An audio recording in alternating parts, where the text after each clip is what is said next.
আসসালামু আলাইকুম। বিসমিল্লাহির রহমানির রহিম। আলহামদুলিল্লাহ। বন্ধুরা, শুরুতেই একটা কথা বলি, ভিডিওটিতে কিছু ভুল থাকিলে ছোট বোন ভেবে ক্ষমার চোখে দেখবেন। ঈমান মুসলমানের মূল সম্পদ। যদি ঈমান ঠিক না হয় তবে তাহার কোনো দোয়া, এবাদত, বন্দেগী, দান, খয়রাত আল্লাহ পাকের দরবারে কিছুই কবুল হইবে না। যাহার ঈমান নাই তাহার কিছুই নাই। যেমন এক ব্যক্তি সারা রাত মাছ ধরিয়া থলির মধ্যে রাখিতে লাগিল। সকালবেলা বাড়িতে আসিয়া দেখে তাহার থলিতে একটাও মাছ নাই। নিচের দিকে তাকাইয়া দেখে তাহার থলের তলা নাই। মাছ থাকিবে কি করে?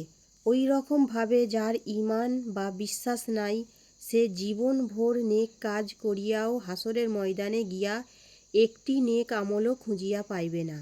এই জন্যই আল্লাহ পাক কোরআন শরীফে ৫ম পারায় বলিয়াছেন যে তোমরা তোমাদের ঈমানকে আরও মজবুত করো। আল্লাহ পাক কোরআন শরীফে আরও বলেন, ইল্লাল্লাযীনা আমানু ওয়া আমিলু সলিহাত। আমলে সালেহ হলো নেক কাজ।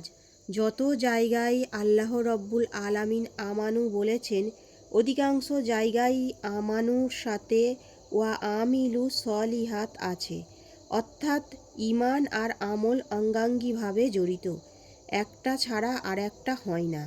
ভিডিওটি ভালো লাগলে লাইক, শেয়ার এবং চ্যানেলটিকে সাবস্ক্রাইব করে দেবেন। আর কিছু ভুল থাকিলে কমেন্টে অবশ্যই জানাবেন। আমিন।